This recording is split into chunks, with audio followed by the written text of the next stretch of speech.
Incharge మంత్రివర్యులు శ్రీ దామోదర్ రాజనరసింహ గారు ఇంతటి గొప్ప కార్యక్రమానికి ముఖ్య అతిథిగా విచ్చేసినటువంటి గౌరవ ముఖ్యమంత్రి వర్యులు శ్రీ రేవంత్ రెడ్డి గారు, జిల్లా మంత్రివర్యులు శ్రీ జూపల్లి కృష్ణారావు గారు, అట్లాగే గౌరవ మంత్రివర్యులు పెద్దలు శ్రీధర్ బాబు గారు, మరో గౌరవ మంత్రివర్యులు సోదరులు కోమటిరెడ్డి వెంకటరెడ్డి గారు, గౌరవ మంత్రివర్యులు సీతక్క గారు, గౌరవ మంత్రివర్యులు పొన్నం ప్రభాకర్ గారు, గౌరవ మంత్రివర్యులు శ్రీ ఉత్తమ్ కుమార్ రెడ్డి గారు, గౌరవ మంత్రివర్యులు తుమ్మల నాగేశ్వరరావు గారు, గౌరవ మంత్రివర్యులు పొంగులేటి శ్రీనివాసరెడ్డి గారు, గౌరవ రాష్ట్ర ప్రభుత్వ సలహాదారులు, గౌరవ పార్లమెంటు సభ్యులు, నా తోటి శాసనసభ్యులు, వ్యవసాయ శాఖ కమిషన్ చైర్మన్, వేదిక మీద ఉన్నటువంటి వివిధ కార్పొరేషన్లకు సంబంధించినటువంటి చైర్మన్లు, అట్లాగే ఈ కార్యక్రమాన్ని దగ్గరుండి ఏర్పాట్లు చూసినటువంటి వ్యవసాయ శాఖ చీఫ్ సెక్రటరీ, ఇతర ఉన్నతాధికారులు, అలాగే నలుమూలల నుంచి, జిల్లాల ఉన్న నలుమూలల నుంచి పెద్ద ఎత్తున ఈ రైతు పండగకి విచ్చేసినటువంటి రైతు సోదరులందరికీ ముందుగా నా హృదయపూర్వకమైనటువంటి నమస్కారాలు. ఈరోజు ఈ సభ చూస్తూ ఉంటే రైతు పండగ అంటే నిజంగా పండగలానే ఉంది. ఓ పెద్ద సంక్రాంతి పండుగలానో లేకపోతే ఇంకేదో పెద్ద పండుగలానో రైతాంగ సోదరులందరూ కూడా ఇక్కడ చేరి పెద్ద ఎత్తున సంబరాలు చేసుకునేటువంటి కార్యక్రమానికి ఈనాటి ఇందిరమ్మ రాజ్యం తీసుకున్నటువంటి అనేక నిర్ణయాలు ఈ పండగ కారణమైంది. ఈ మధ్యకాలంలో ఇందిరమ్మ రాజ్యం వచ్చి సంవత్సరం కావస్తా ఉంది, అంటే ఇంకా పూర్తి కాలేదు. ఈ సంవత్సర కాలం లోపులోనే బీఆర్ఎస్ పార్టీకి సంబంధించిన నాయకత్వం రకరకాల ప్రజల వద్దకు వెళ్తాం, లేకపోతే ఉద్యమాలు చేస్తాం, లేకపోతే నిలదీస్తాం, లేకపోతే ఇంకోటి ఏదో చేస్తామని వారి స్టేట్మెంట్లు చూస్తూ ఉంటే నవ్వొస్తూ ఉంది. నిజంగా 10 సంవత్సరాలు మీరు పరిపాలన చేసి ఈ రాష్ట్రం తెచ్చుకున్నదే నీళ్ల కోసం, నిరుద్యోగ యువతీ యువకుల కోసం, రైతుల కళ్ళల్లో ఆనందాన్ని చూడటం కోసం. కానీ ఈ 10 సంవత్సరాల్లో మీరు పాలన చేసిన 10 సంవత్సరాల్లో రైతుల గురించి, వ్యవసాయ రంగం గురించి చేసింది ఏదీ లేదని చెప్పడానికి మాకు ఎటువంటి సందేహం లేనే లేదు. ఈరోజు ఇదే మహబూబ్నగర్ జిల్లాకి సంబంధించి ఇక్కడ ఉన్నటువంటి కృష్ణా నదిని కూడా తీసుకుంటే ఈ నది ద్వారా ప్రవహించే నీళ్లను కూడా ఈ మహబూబ్నగర్ జిల్లాకో లేకపోతే రంగారెడ్డి జిల్లాకో నల్లగొండ జిల్లాకో నీళ్ళు ఇవ్వాలని ఆలోచన చేసింది ఆనాటి కాంగ్రెస్ ప్రభుత్వం. మళ్ళీ తిరిగి వాటిని మొదలుపెట్టి నిధులు కేటాయిస్తూ ప్రతి నెల రివ్యూ చేస్తూ ముందుకు తీసుకుపోయేది ఈనాటి ఇందిరమ్మ రాజ్యం రాష్ట్ర ముఖ్యమంత్రి శ్రీ రేవంత్ రెడ్డి గారి నాయకత్వంలో ఇరిగేషన్ శాఖ మంత్రులు ఉత్తమ్ కుమార్ రెడ్డి గారు, మిగతా మంత్రులు ఇక్కడ దగ్గరుండి రివ్యూ చేసి ముందుకు తీసుకొని పోతా ఉన్నారు. ఏమైనా చేశారా? గతంలో ఉన్నటువంటి ఇక్కడ ఉన్నటువంటి జూరాల మేమే కట్టాం. ఇక్కడ ఉన్నటువంటి కోయల్ సాగర్ కానీ, లేకపోతే భీమా కానీ, లేకపోతే కల్వకుర్తి ఎత్తిపోతల పథకం కానీ, ఇటువంటి ఇత్యాది ప్రాజెక్టులన్నీ ఆనాటి కాంగ్రెస్ ప్రభుత్వాలే మొదలుపెట్టాయి. చివరికి పాలమూరు రంగారెడ్డికి సంబంధించి కూడా ఆనాటి కాంగ్రెస్ ప్రభుత్వమే ఆ రోజు జీవో ఇష్యూ చేసింది. మరి నువ్వు వచ్చి 10 సంవత్సరాల్లో కొత్తగా ఏమైనా చేసావంటే ఏమి చేయకపోగా పాలమూరు ఈ జిల్లాని ఎండబెట్టి ఎడారులానే ఉంచావు తప్ప ఏమీ చేయలేదు. మేము వచ్చాం మళ్ళీ ముఖ్యమంత్రి గారి ఆదేశాలతో ఎస్ఎల్బిసి దగ్గర రివ్యూ చేసి టన్నెల దగ్గర, లేకపోతే పాలమూరు రంగారెడ్డికి సంబంధించి రివ్యూ చేసి ప్రతి నెల బిల్లులు ఇస్తాం, పని జరగాల్సిందే అని చెప్పి స్పష్టంగా ఆదేశాలు ఇచ్చి ముఖ్యమంత్రి గారు రివ్యూ చేపిస్తూ ఉంటే ఈరోజు ఇక్కడ పనులు జరుగుతూ ఉన్నాయి. ఏం చేయలేదు కదా. ఇది కృష్ణానది పరిస్థితి. పోనీ ఆ గోదావరిలో ఏమైనా చేసామంటే రాష్ట్రం మొత్తాన్ని కుదవబెట్టి కాళేశ్వరం ప్రాజెక్ట్ అని కట్టాం. కాళేశ్వరం ప్రాజెక్ట్ కట్టి మేడిగడ్డ అన్నారం సుందిళ్ళ మీరు చూశారు ఏమైపోయిందో, పూర్తిగా కుంగిపోయింది. ఈ మధ్యనే ఉత్తమ్ కుమార్ రెడ్డి గారు ఒక స్టేట్మెంట్ కూడా ఇచ్చారు. అయ్యా మీ కాళేశ్వరం పని చేయకపోయినా, మేడిగడ్డ అన్నారం సుందిళ్ళ కుంగిపోయినా, అందులోంచి చుక్క నీళ్లు తీసుకోకపోయినా మా ప్రభుత్వం ఒక పకడ్బందీ ప్రణాళికతో గతంలో కట్టినటువంటి అనేక ప్రాజెక్టు ద్వారా ఎస్ఆర్ఎస్పి కానీ, కడెం కానీ, శ్రీపాద ఎల్లంపల్లి కానీ, లేకపోతే మిడ్ మానేర్ కానీ, లోయర్ మానేర్ లాంటి అనేక ప్రాజెక్టుల ద్వారా చివరికి దేవాదులు లాంటి వాటితో తీసుకున్నటువంటి ప్రణాళికాబద్ధంగా జాగ్రత్తగా పనులు చేస్తే దాదాపు 66,77,000 ఎకరాల్లో వరి సాగు చేస్తే 153 లక్షల టన్నులు అత్యధికం ఈరోజు రాష్ట్రంలో ఉత్పత్తి జరిగింది. మరి కాళేశ్వరం లేదే, మేడిగడ్డ లేదే, అన్నారం లేదే, సుందిళ్ళ లేదే. మీరు 1,25,000 కోట్లు తీసుకొచ్చి దాంట్లో పోసి కడితే అది పనికి రాకుండా పోయినా ఇవాళ ప్రణాళికాబద్ధంగా మా ప్రభుత్వం ఆలోచన చేసి పండిస్తే మీకంటే ఎక్కువ, మీ 10 ఏళ్ల సమయం కంటే ఈరోజు మా రాష్ట్ర ప్రభుత్వం హయాంలో సూచనల ప్రకారం అత్యధిక ధాన్యం పండిస్తే ఒక ఆయన అంటాడు నేను రోడ్డు మీద పోతాం ధాన్యం కొనుగోలు చేయట్లేదు అంటాడు. ఎక్కడ ధాన్యం కొనుగోలు చేయట్లేదు?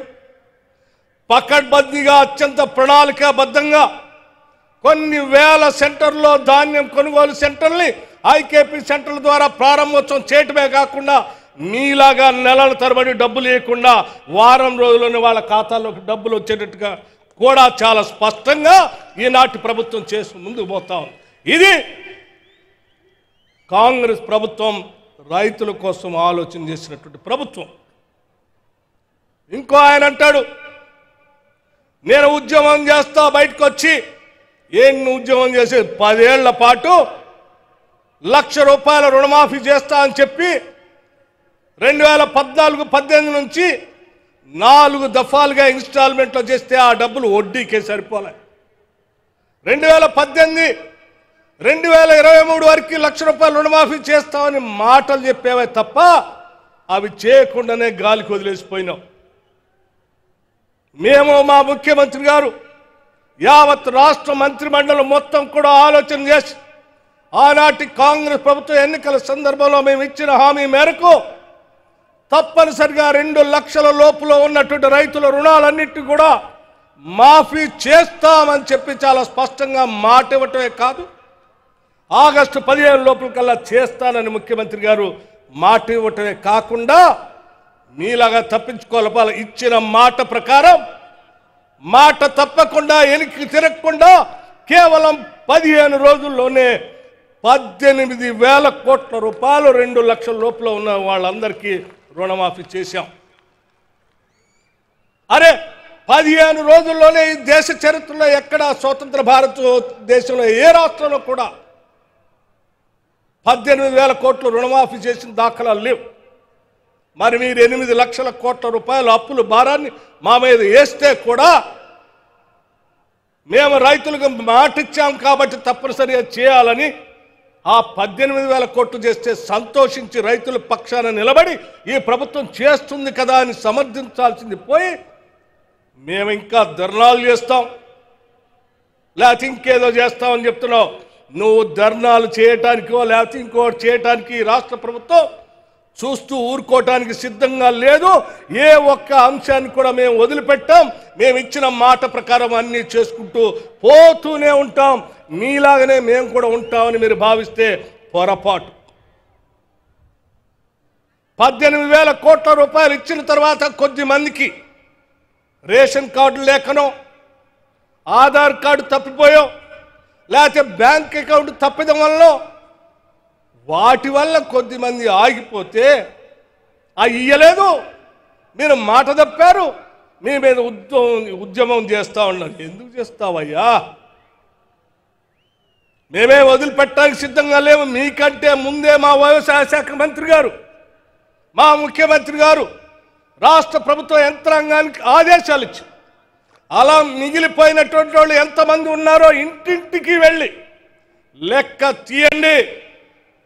వాళ్ళంతా మన రైతు బిడ్డలే, వాళ్ళకు కూడా ఇవ్వాల్సిందే అని చెప్పి కేవలం ఈ 3 నెలల్లో మొత్తం ఇంటింటికి తిరిగి లెక్కలు తెప్పించి ఈరోజు దాదాపు ఇప్పుడే మీ అందరి ముందు ముఖ్యమంత్రి గారు, ఆర్థిక శాఖ ఇద్దరం కలిసి యావత్ మంత్రి మండలం మొత్తం వ్యవసాయ శాఖ మంత్రి గారికి, రైతాంగ సోదరులకి దాదాపు 3,000 కోట్ల రూపాయల్ని ఈరోజు చెక్గా ఆ మిగిలిపోయినటువంటి వాళ్ళందరికీ ఇస్తా ఉన్నాం. దాదాపు 3,20,000 మంది రైతాంగ సోదరులకి ఈరోజు అలా రేషన్ కార్డు ఆగిపోయిన వాళ్ళకో, లేకుండా ఉన్నటువంటి వాళ్ళకో, సంఖ్య తెలియనటువంటి వాళ్ళకు సరిచేసి ఈరోజు మళ్ళీ ఇస్తా ఉన్నాం. సంవత్సరం కాకముందే ఇన్ని వేల కోట్లు రైతుల కోసం మేము వెచ్చించి ముందుకు పోతా ఉంటే మీరేం ఏడుస్తూ ఉన్నారు.